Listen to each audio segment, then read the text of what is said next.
चलिए, कल की क्लास में हमने साधारण ब्याज का पूरा बेसिक किया था और फर्स्ट टाइप के क्वेश्चन हमने पूरे के पूरे कर लिए थे।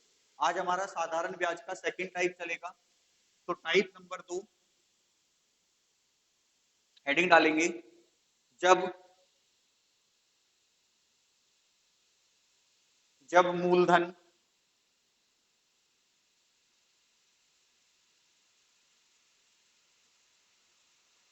अपने का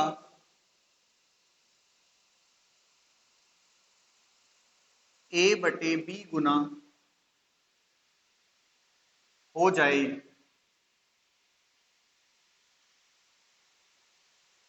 जब मूलधन अपने का A/B गुना हो जाए।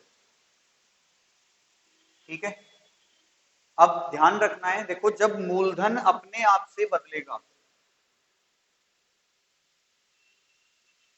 जब मूलधन अपने आप से बदलेगा तो हमेशा ध्यान रखना वो मिश्र धन में कन्वर्ट होगा। किसमें कन्वर्ट होगा? मिश्र धन, यानी कि प्रिंसिपल कन्वर्ट होके किस में बदल जाता है? अमाउंट में बदल जाता है कि भाई जब मूलधन अपने का A/B गुना हो जाए। ठीक है, अब इसमें एक बात और समझो कि मूलधन अपने का क्या हो रहा है? A/B हो रहा है। ठीक है, तो हमेशा ध्यान रखना, यहाँ पे आपको पता है एक अंश है और एक क्या है? हर है। ठीक है, तो ये जो हर होगा, क्योंकि इसमें जो क्वेश्चन आएगा ना वो फ्रैक्शन की फॉर्म में आएगा, तो जो ये हर होगा ये हमेशा मूलधन को रिप्रेजेंट करेगा। ठीक है, और आपको पता है अगर हर मूलधन है और मूलधन किस में बदल रहा है? मिश्र धन में बदल रहा है, तो ये जो अंश है ये मेरा क्या होगा? ये मेरा मिश्र धन रहेगा। ठीक है, कि जब मूलधन अपने का A/B होगा तो A/B की फॉर्म क्या होती है? अंश और हर की। तो अंश जो है मेरा वो मिश्र धन होगा और हर मेरा मूलधन होगा। अब जैसे पहला सवाल पढ़ते हैं हम, हटा दूं इसे। चलिए देखो क्वेश्चन क्या कह रहा है। कोई धनराशि साधारण ब्याज की वार्षिक दर से, क्वेश्चन लिखेंगे, कोई धनराशि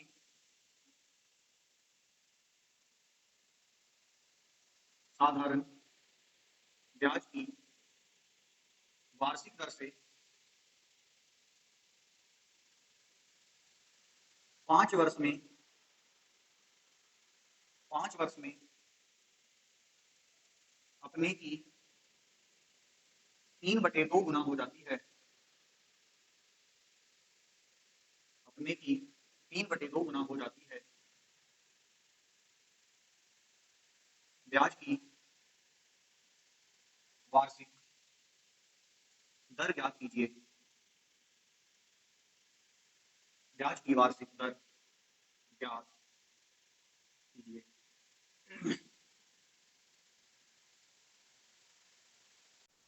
देखो सबसे पहले आपको पता है कि साधारण ब्याज की वार्षिक दर से 5 साल में अपने की 3/2 गुना हो रही है। अब तुम्हें पता है इस 3/2 में क्या क्या है? मूलधन है और क्या है? मिश्र धन है। मूलधन कितना है? 2। मिश्र धन कितना है? 3। अब मुझे बताओ 2 रुपए 5 साल में, भाई 5 साल की तो बात कर रहा है, 2 साल 2 रुपए, या रुपए कर लेते हैं इसे, 5 साल में कितने हो जाते हैं? 3 रुपए हो जाते हैं।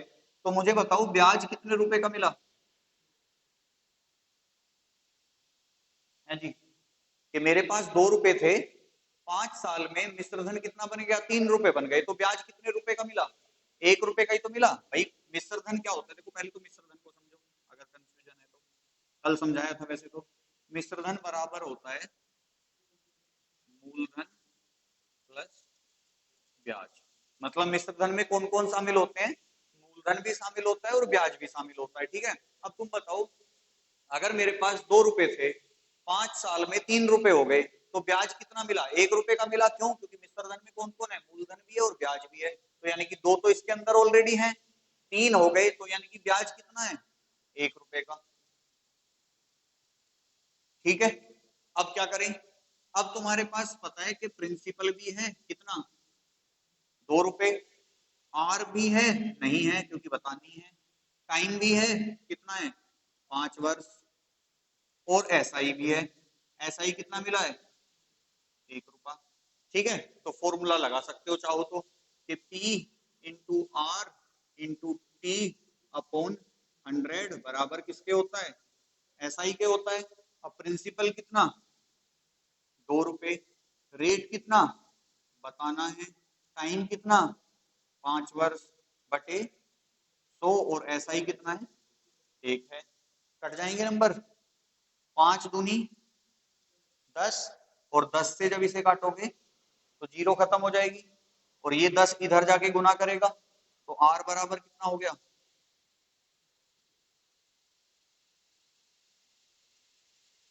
यही मेरा उत्तर है। चलिए सेकंड क्वेश्चन है मेरा। एक धनराशि एक धनराशि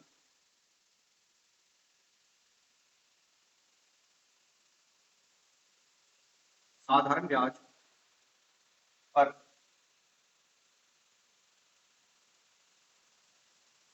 उधार दी गई यदि 3 वर्ष बाद वह धनराशि स्वयं की 5/4 गुना हो गई हो, तो वार्षिक ब्याज की वार्षिक ब्याज की दर ज्ञात कीजिए।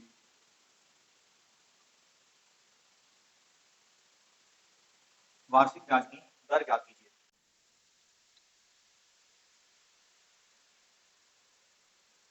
हद हो गई। पहले प्रिंसिपल, और क्या है मेरे पास? अमाउंट है। कितना कितना है प्रिंसिपल? कितना? अमाउंट कितना? तो ब्याज कितना? जब इतना हो गया तो फिर बचा क्या? अब मुझे बताओ, पी आर टी और एस आई कितना कितना है? प्रिंसिपल कितना? 4। रेट कितना? बताना है। टाइम कितना? 3 वर्ष। ये रहा। और एस आई कितना मिल रहा है? 1 रुपए का। ठीक है, और P into R into T upon 100 बराबर क्या होता है? ऐसा ही होता है। ठीक है, प्रिंसिपल कितना है मेरा? 4। रेट कितना है? बताना है। टाइम कितना है मेरा? 3 वर्ष बटे 100 बराबर किसके? एसआई के। 4 से कट जाएगा ये 25। आर इंटू 3 बराबर, ये 25 इधर जाके गुना करेगा इससे, बराबर किसके? तो हमें आर की वैल्यू निकालनी है, 3 हटाना पड़ेगा, 3 इधर जाएगा तो भाग करेगा, तो आर बराबर कितना? 25 बटे 25/3, तो 8 सही 1/3 या 25/3 भी कह सकते थे तुम, क्योंकि ऑप्शन में 25/3 ही है।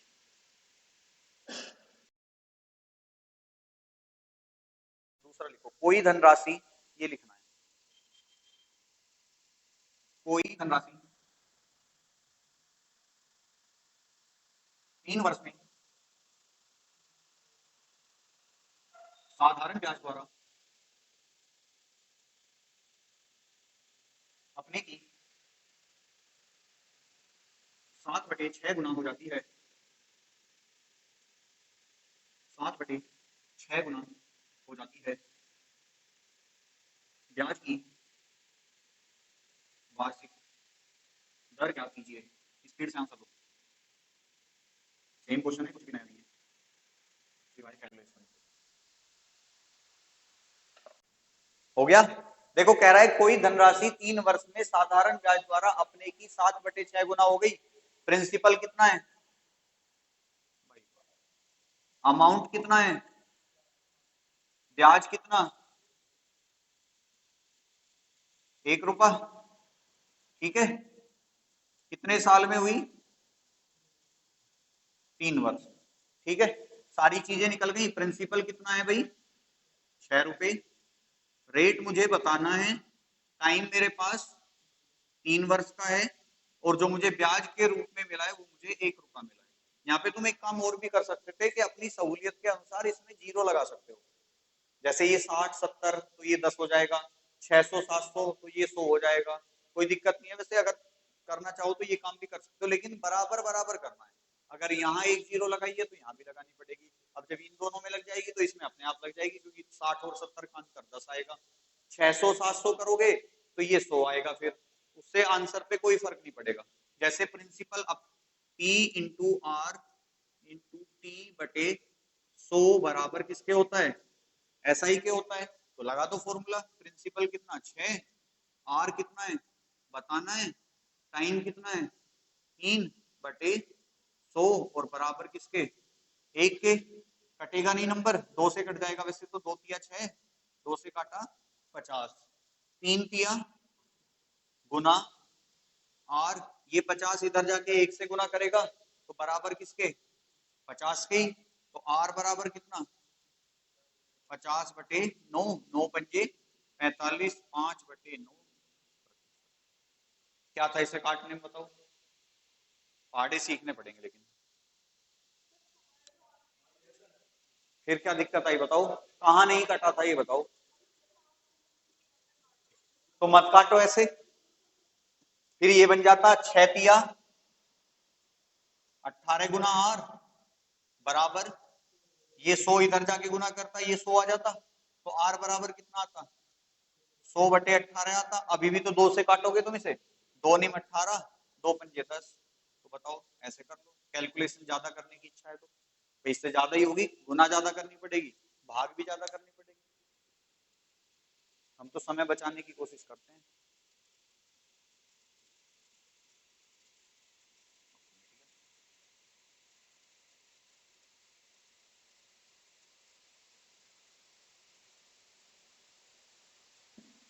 टाइप नंबर 3,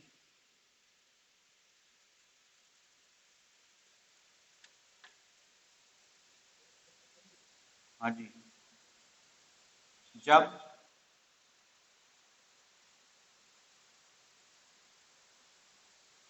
साधारण ब्याज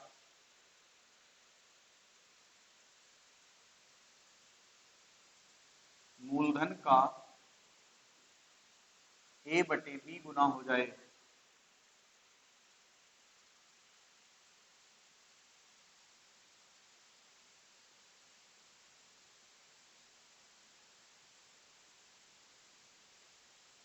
जब साधारण ब्याज मूलधन का A/B गुना हो जाए। पिछली बार क्या था, जब मूलधन अपने का A/B गुना होता था। इस बार क्या है, ब्याज मूलधन का A/B गुना होगा, ठीक है। तो जब ब्याज मूलधन का A/B गुना होगा, तो मुझे एक बात बताओ, देखो जब भी कोई नंबर फ्रैक्शन में होता है ना, यानी कि अंश बटे हर की फॉर्म में होता है, तो वहां पे ध्यान रखना, हमेशा तुम्हें ऐसा मिलेगा कि एक की तो तुलना हो रही होगी, ठीक है, और दूसरे से, भाई सिंपल सी बात है, एक की तुलना हो रही होगी तो एक से तुलना हो रही होगी या दूसरे से हो रही होगी, ठीक है। मतलब किसी एक, भाई सिंपल सी बात है, दो चीजों में हमेशा कंपैरिजन होगा, और जब अंश और हर में होगी तब तो होगा ही होगा कि भाई एक की तुलना दूसरे से होगी। अब यहाँ पे दोनों है क्या, अब इसने क्वेश्चन में कहा है कि जब साधारण ब्याज मूलधन का A/B गुना हो जाए। अब मुझे बताओ किसकी तुलना कर रहा है वो, कुछ पता चल रहा है इसमें, कि जब ब्याज मूलधन का A/B गुना हो। अब मुझे बताओ इस सेंटेंस में तुम्हें दो चीज दिख रही हैं, एक तो ब्याज दिख रहा है और एक क्या दिख रहा है, मूलधन। मुझे ये बताओ किसकी तुलना किससे कर रहा है ये, कुछ समझ में आ रहा हो तो कोशिश करो दिमाग पे जोर डालने की। किसकी तुलना किससे की जा रही है? ब्याज की मूलधन से तुलना की जा रही है या मूलधन की ब्याज से तुलना की जा रही है? ब्याज की मूलधन से। देख रहा है ना पढ़ के भाई, सिंपल सी बात है, ब्याज और मूलधन दो ही चीजें, तो इन दोनों की होगी। बस तुम्हें ये पहचानना है किसकी तुलना किससे हो रही है, कि ब्याज की मूलधन से हो रही है या मूलधन की ब्याज से हो रही है। तो तुम देख रहे होगे ब्याज मूलधन का ए बटे बी हो रहा है, मतलब ये इसका कंपैरिजन करा जा रहा है। तो किससे कंपैरिजन कर रहा है? मूलधन से। किसको कंपैरिजन कर रहा है? ब्याज को। ठीक है, या फिर आप सीधा सीधा समझो, जब कंपैरिजन होता है तो जो ये नंबर होता है ना, वो हमेशा पास वाले की वैल्यू होती है। तो यानी कि ये जो बी है, और ये तो फिक्स भी है, बी तो तुम्हें हमेशा जो नीचे वाला हर आएगा वो हमेशा मूलधन ही आएगा। तो ये पिछले वाले में भी मूलधन ही था, लेकिन पिछले वाले नंबर में ये क्या था? मिश्र धन था। लेकिन इसमें क्या बनेगा? ये ब्याज बनेगा। क्यों? क्योंकि यहाँ किसकी बात हो रही है? ब्याज की बात हो रही है। पिछले वाले टाइप में कहीं भी तुम्हें ब्याज शब्द नहीं लिखा होगा, वहां सीधा सीधा लिख रहा था जब मूलधन अपने का ए बटे बी गुना हो जाए, ऐसे तो लिख रहा था, तो ब्याज की बात ही नहीं हो रही थी। यहाँ साफ साफ लिख रखा है जब साधारण ब्याज मूलधन का ए बटे बी गुने। किसका? मूलधन का। कौन? साधारण ब्याज। तो जो नीचे वाला नंबर वो क्या? मूलधन। और जो ऊपर वाले नंबर को, मतलब जो अंश आएगा, वो क्या रहेगा? हमेशा ब्याज रहेगा। ठीक है, बात क्लियर? दूसरी बात, दोनों में कंपैरिजन समझो भाई। हमने दो टाइप पढ़ी। पहली टाइप कौन सी? जब मूलधन, जब हम बेस की तैयारी नहीं होगा, हमारा बेस ही सही ना होगा, तो आगे क्वेश्चन वैसे ही नहीं होगा। पहला टाइप कौन सा था? जब मूलधन अपने का ए बटे बी। दूसरा टाइप क्या पढ़ रहे हैं हम? जब ब्याज मूलधन का ए बटे बी। ठीक है, अब तुम देखो इसमें ब्याज आ रहा है, तो मतलब ये जो ऊपर वाली चीज है ब्याज की बात करेगा। इसमें कहीं भी ब्याज शब्द नहीं आएगा। देखो शुरू में आ सकता है, शुरू में लिखा आएगा आपको साधारण ब्याज पर दिया जाता है, तो उसे इससे कंपेयर नहीं करना, वो तो क्वेश्चन की भाषा है। क्वेश्चन तुम्हें ये बताना चाह रहा है कि ये जो तुम्हारे सामने प्रश्न रखा है वो साधारण ब्याज का है। इसका इस सवाल से कोई लेना देना नहीं होता कि एक धनराशि साधारण ब्याज पर उधार दी जाती है, तो इस ब्याज को इससे मत जोड़ देना। नेक्स्ट सेंटेंस में देखो कहीं, जैसे हमने क्वेश्चन जो लिखा होगा उसमें भी शायद लिख रहा हो कि कोई धनराशि साधारण ब्याज पर उधार दी जाती है, यदि 3 वर्ष में वह अपने की 5/6 गुना हो जाती है। इस तरीके से जो आगे वाला नंबर है उसमें ब्याज की बात नहीं करेगा, लेकिन इस वाले टाइप में हर बार ब्याज की बात करेगा वो। अब ये एक बात और ध्यान रखो, दूसरा तरीका इसे कंपैरिजन करने का, जब मूलधन अपने का ए बटे बी गुना होगा, तो ये ए जो होगा हमेशा बड़ी संख्या आएगी, और जो बी होगा वो छोटी संख्या आएगी। आप देख लो 3 सवाल करे हमने, तीनों में ए बड़ी संख्या होगी और बी छोटी संख्या होगी। किसी में 3/2 होगा, किसी में 7/6 होगा, किसी में 5/4 होगा।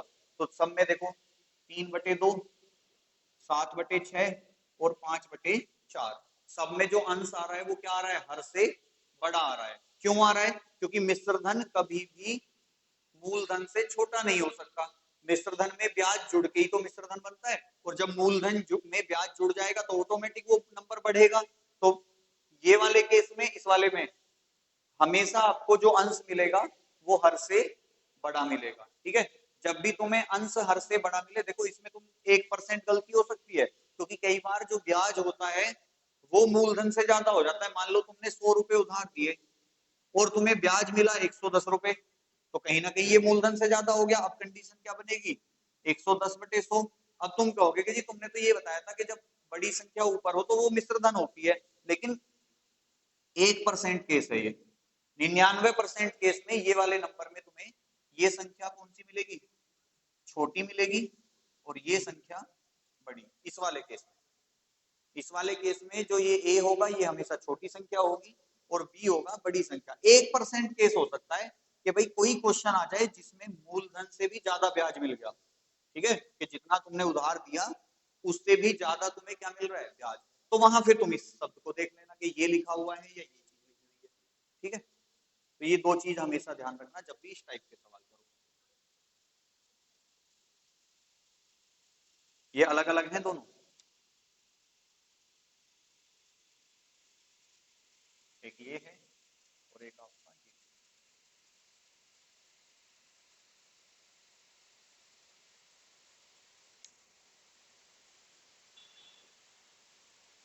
आर दिया गया। अब देखो इस क्वेश्चन की भाषा समझना ध्यान से और पिछले वाले क्वेश्चन से कंपैरिजन जरूर करना। वही धन साधारण ब्याज, तो ये वाली लाइन तो देखो तुम्हें हर क्वेश्चन में मिलेगी, ये तो केवल तुम्हें ये बताती है कि ये वाला प्रश्न साधारण ब्याज का है, ठीक है। कोई धन साधारण ब्याज पर उधार दिया गया 3 वर्ष में, 3 वर्ष में उसका साधारण ब्याज मूलधन का 3/5 गुना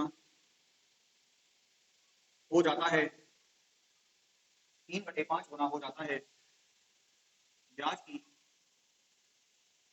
वार्षिक दर ज्ञात कीजिए, ब्याज की वार्षिक दर ज्ञात कीजिए। कर सकते हैं, हो गया। देखो या तो सीधा सीधा हो जाएगा कि भाई आपको पता है प्रिंसिपल कितना है 5, या हम सामने लिख सकते हैं ऐसे तो हम कि प्रिंसिपल कितना 5 रुपए, टाइम कितना है 3 वर्ष, हाँ जी, आर कितना है बताना है, एस आई कितना है 3 है, क्योंकि 3/5 है, तो 3 मेरा क्या है ब्याज और 5 क्या है मेरा प्रिंसिपल, तो बस P into R into T/100 बराबर ऐसा ही, ठीक है। अब लगा दो फॉर्मूला, 5 आर कितना है बताना है, टाइम कितना है 3 वर्ष बटे 100 और बराबर किसके 3 के, तो बराबर में ऊपर वाली संख्या काट सकती है इसे, तो 3 से 3 कट जाएगा, 5 से 20 बार कट जाएगा, तो ऊपर क्या बचा आर, और ये 20 इधर जाके गुना करेगा क्योंकि 1 है तो 20 से कम, आंसर क्या बनेगा मेरा 20%, ठीक है। हो जाएंगे, चलो तो एक सवाल और लिखो, क्वेश्चन लिखेंगे किसी धनराशि पर, किसी धनराशि पर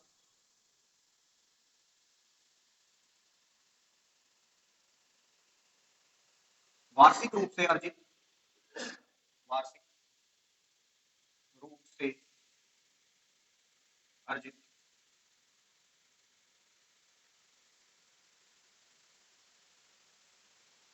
ब्याज की दर से, वार्षिक रूप से अर्जित ब्याज की दर से साधारण ब्याज मूलधन का 25/16 है, देखो इसमें ज्यादा आ रहा है लेकिन उसने बोल दिया ना कि साधारण ब्याज मूलधन का 25/16, लेकिन ये क्वेश्चन की भाषा अलग है, 25/16 है यदि, यदि दर प्रतिशत तथा समय की वर्षों में संख्या, वर्षों में संख्या एक समान हो तो ब्याज की वार्षिक दर ज्ञात कीजिए।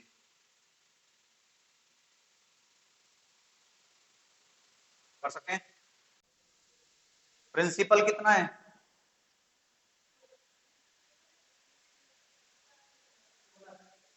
16, हाँ एक्स स्क्वायर हो जाएगा, बिल्कुल सही बात।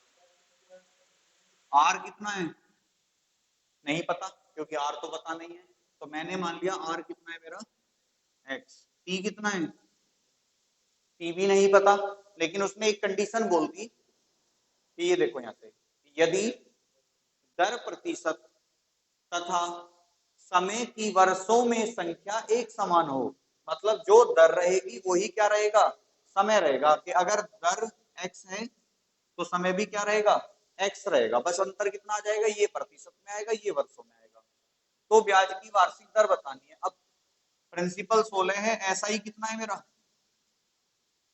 25 है, क्योंकि भाई 25/16 हो रहा है तो 25 मेरा ऐसा ही आएगा, लगा दो formula P into R into T upon 100 बराबर किसके, SI के। प्रिंसिपल कितना 16, R कितना x, T कितना x बटे 100 बराबर किसके 25 के। यही बनेगा या उल्टा तो नहीं लिख दिया हमने? साधारण ब्याज मूलधन का 25/16 सही है। ठीक है, अब सोल्व करो इसे। 4 से काटा 4 बार, 4 से काटा 25 बार। ठीक है, ये बन गया मेरा 4 गुना x इंटू एक्स क्या बनेगा एक्स स्क्वायर, और ये 25 गुना 25 कितना बनेगा 625। ठीक है, तो अब x निकालना है, इस 4 को हटाना पड़ेगा। एक्स स्क्वायर बराबर किसके 625/4 के। तुम देख रहे हो दोनों संख्याएं वर्ग स्क्वायर है किसी ना किसी नंबर का, तो अगर मैं यहीं पे दोनों संख्याओं का वर्गमूल कर लूं तो इसको स्क्वायर से ये खत्म।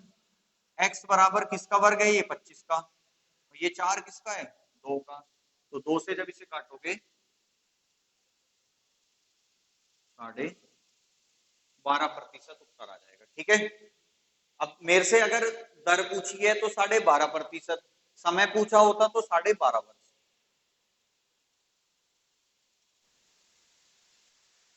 साधारण ब्याज पर दिए गए, क्वेश्चन है, साधारण ब्याज पर दिए गए किसी धन का ब्याज उस धन का या उस धन के 3/16 के बराबर है यदि समय की वर्षों में संख्या, यदि समय की वर्षों में संख्या दर के 3 गुने के बराबर हो,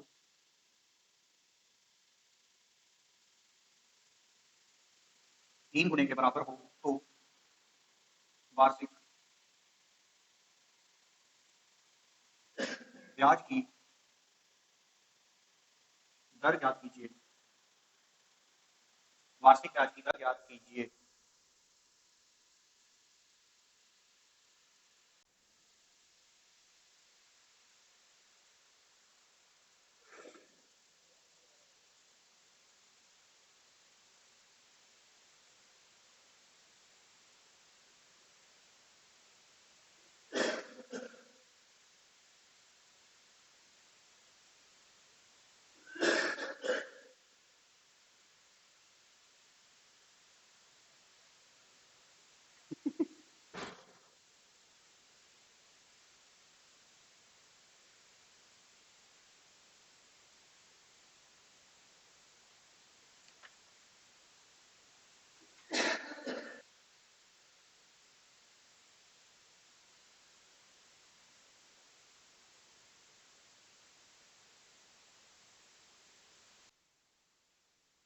हाँ जी, हो गया।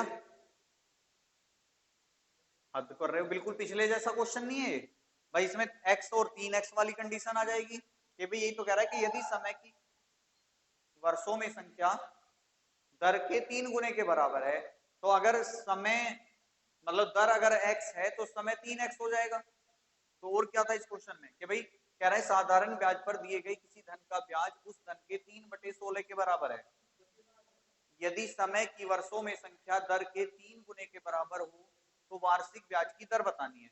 तो मैंने माना प्रिंसिपल कितना 16, आर कितना, अब कह रहा है समय की वर्षों में संख्या दर के 3 गुने के बराबर है, तो दर को अगर मैं x मानता हूं तो समय कितना होगा 3x, और मेरा SI कितना है 3 रुपए, प्रिंसिपल कितना है 16 रुपए। ठीक है, बस लगा दो formula, P into R into T upon 100 बराबर किसके SI के। तो प्रिंसिपल कितना है, R कितना है, T कितना है बटे बराबर 3। अब अगर मैं सोल्व करूं तो देखो 3 से 3 खत्म, 4 से कट जाएगा, ये 4 चौक 16, 4 से काटा 25, पॉइंटों में आएगा। तो ये बन गया देखो 4x² बराबर 25 बन गया ना। देखो 4x इंटू एक्स x² और नीचे 25 है ही, और 25 इधर जाएगा, ये 1 है तो 1 की गुना 25 में करोगे तो x² बराबर कितना 25/4, दोनों स्क्वायर में है 25 भी और 4 भी, तो दोनों को यही सोल्व कर लो, दोनों तरफ का क्या कर लें वर्गमूल, तो इस स्क्वायर से ये खत्म। x बराबर कितना बन गया 5/2, और 5/2 कितना होता है x क्या मानना है हमने r, हमसे भी क्या पूछा है ब्याज की दर, तो कितनी आ गई 2.5%। फिर से नहीं कटा नंबर।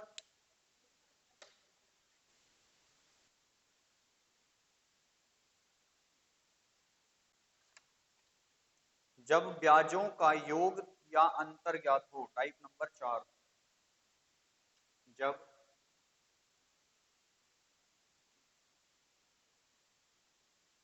ब्याजों का योग तथा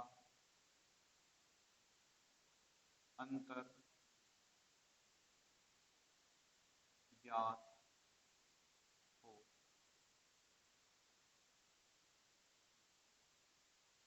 चलिए क्वेश्चन लिखेंगे। किसी धन के 7 वर्ष, किसी धन के 7 वर्ष तथा 10 वर्ष के साधारण ब्याज का अंतर 150 रुपए है, यदि ब्याज की दर 5% वार्षिक रही हो,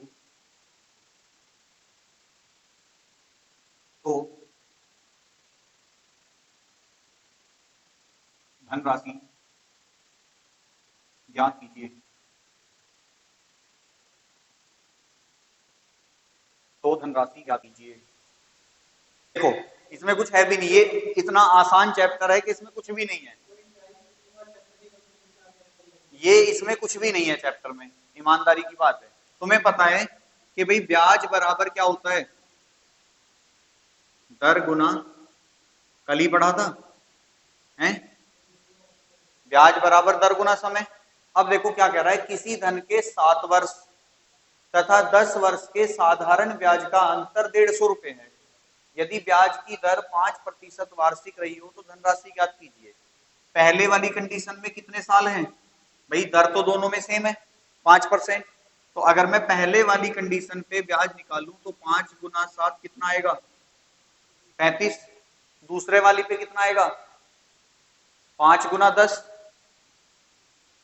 5 गुना 10 इस पे कितना आएगा 50, मतलब पहले वाले पे मुझे ब्याज के रूप में 35 रुपए मिल रहे हैं, दूसरे वाले पे 50 मिल रहे हैं। कितना कम ज्यादा मिला, अंतर कितना है 15। क्वेश्चन ने कितना दे रखा है 150, तो एक की वैल्यू कितनी 10। जब भी आप ब्याज बराबर दर गुना समय करते हो तो प्रिंसिपल कितना रहता है 100 रहता है, तो एक की वैल्यू अगर 10 है तो 100 की वैल्यू कितनी 10 गुना 100 बराबर, इसमें इतना भी नहीं करना था, ठीक है। देखो या तो तुम्हें ब्याज का अंतर दे रखा होगा, ठीक है, या ब्याज का योग दे रखा होगा, या ब्याज कम या ज्यादा दे रखा होगा, ठीक है। देखो 4 कंडीशन, 4 तरह की भाषा पे क्वेश्चन बनता है, या तो अंतर जैसे यहां दे रखा है, या फिर योग, ठीक है, योग का मतलब है दोनों को जोड़ लिया, या फिर कम और ज्यादा। कैसे, चारों भाषा में बता देता हूं। किसी धन के 7 वर्ष तथा 10 वर्ष के साधारण ब्याज का अंतर 150 रुपए है, तो पहला टाइप बन गया, ठीक है। दूसरा क्या आएगा, किसी धन के 7 वर्ष तथा 10 वर्ष के साधारण ब्याज का योग 150 रुपए है, ठीक है, योग आ गया। तीसरा क्या बनेगा, कम या ज्यादा वाला, किसी धन का 7 वर्ष का साधारण ब्याज उसके 10 वर्ष के साधारण ब्याज से 150 रुपए कम है। ठीक है, चौथा क्या बनेगा, अधिक वाला। अब देखो अधिक है तो सिंपल सी बात है, ज्यादा समय का अधिक रहेगा तो उल्टा हो जाएगा। ये किसी धन के 10 वर्ष का साधारण ब्याज उसके 7 वर्ष के साधारण ब्याज से 150 रुपए अधिक है। ठीक है, तो ध्यान रखना है, याद कुछ नहीं रखना, अंतर कम और ज्यादा इनमें तो हमेशा डिफरेंस ही लेना है। ठीक है, योग में प्लस करना है, किसे प्लस करना है वो अभी बताता हूं। जैसे सपोज करो तुम इस तरीके से कर रहे हो, तो अगर तुम्हें अंतर दे रखा है तो भी अंतर, कम या ज्यादा दे रखा है तो भी अंतर। अगर योग दे देता तो हम भी इनका योग कर लेते, 50 और 35 85 हो जाता। अब हमें क्वेश्चन कैसे करना है, क्वेश्चन को समझो। क्वेश्चन में दे रखा है 5 वर्ष और नहीं, 5 नहीं है, 7 वर्ष और 10 वर्ष। ठीक है, ब्याज की दर कितनी है, दोनों के लिए सेम है। तो तुम्हें देखो या तो अंतर दे रखा है तो तुम भी वर्षों का अंतर लो, कितना आएगा 3। ब्याज की दर कितनी है 5%, तो 5 दिया 15% की वैल्यू 150, 1% की वैल्यू 10, प्रिंसिपल कितना होता है 100% होता है, तो 100% की वैल्यू कितनी 1000। इतना था ये सवाल। अब योग पे आ जाता है ये क्वेश्चन, तो मैं दोनों वर्षों को जोड़ लेता कि 7 और 10 17, 17 पंजे 85, फिर मेरा ब्याज कितना हो जाता, जैसे हमने 3 गुना 5 करा है अंतर पे, तो फिर मैं योग पे क्या करता 10 और 7 17, 17 गुना 5, तो ये बन जाता मेरा 85%। मान लो इसकी वैल्यू दे रखी होती उसने 850, 850 ही आएगा। तो एक की वैल्यू कितनी आएगी, वही 10 आएगी, तो 100% फिर वही आएगा 1000। मतलब तुम्हें जो काम क्वेश्चन ने दे रखा है ना वो वर्षों पे कर लो कि 7 वर्ष और 10 वर्ष, ब्याज की दर से गुना करो, तुम्हारी वही कंडीशन निकल के आ जाएगी। एक क्वेश्चन ऐसे भी बन जाता है कि वर्षों की संख्या सेम होगी, दर अलग अलग होंगी, तो वहां तुम्हें यही काम दर पे कर देना है। मतलब जो चीज अलग अलग हो ना उस पे काम करना है, और जो सेम हो उससे गुना कर देनी है आगे। जैसे नेक्स्ट क्वेश्चन लिखेंगे, नोट कर लो, चलो इसे, ये ऊपर वाला मत नोट कर लेना, इसमें कभी से भी कर लो।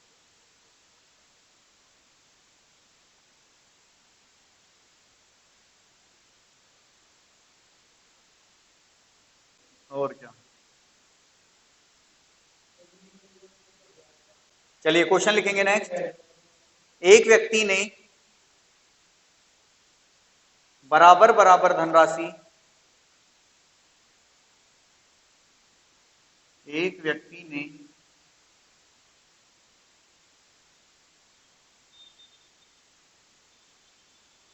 बराबर बराबर धनराशि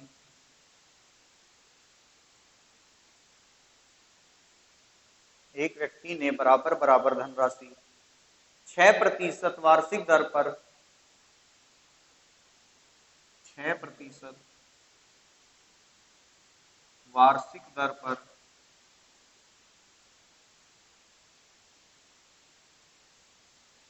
राम को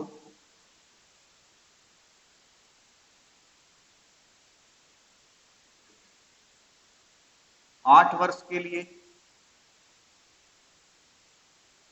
तथा श्याम को 10 वर्ष के लिए उधार दी, यदि दोनों से मिलाकर उसे ब्याज के रूप में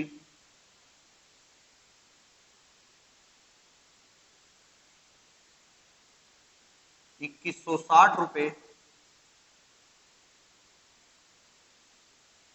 प्राप्त हुए हों तो प्रत्येक को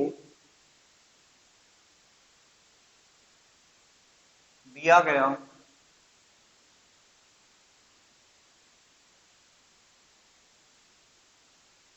धन ज्ञात कीजिए। चलो इसका आंसर बता दो। मैंने बताया था कि अगर अंतर दे रखा है तो वर्षों, जो भी दो वैल्यू दे रखे हो, अब देखो वार्षिक दर तो एक ही है, लेकिन अलग अलग क्या है, एक को 8 वर्ष के लिए दें, एक को 10 वर्ष, मतलब वर्ष अलग अलग है। तो अगर अंतर होता तो हम वर्षों का अंतर लेके दर की गुना कर लेते। योग दे रखा है तो वर्षों का योग लेके दर की गुना कर लो। तो यानी कि राम को कितने वर्ष के लिए दिया गया है, 8 वर्ष, और श्याम को 10 वर्ष। दोनों के लिए ब्याज की दर कितनी है, 6% है। अब दोनों के ब्याज का योग ही तो दे रखा है। देखो यदि दोनों से मिलाकर उसे ब्याज के रूप में 2160 रुपए प्राप्त हुए हैं, दोनों से मिलाकर यानी कि दोनों का योग, तो 8 और 10, 18 गुना 6, कितना ब्याज मिलेगा, 108%। और 108% की वैल्यू कितनी है, 2160। 1% की वैल्यू कितनी आएगी, डबल ही तो है इसका, ये 20 आएगी। भाई 108 का डबल ही तो 216 होता है, तो 1% की वैल्यू 20। हमें क्या बताना है, 100%। तो 20 गुना 100 बराबर, मतलब प्रत्येक को दिया गया धन कितना कितना था, 2-2 हजार। ठीक है।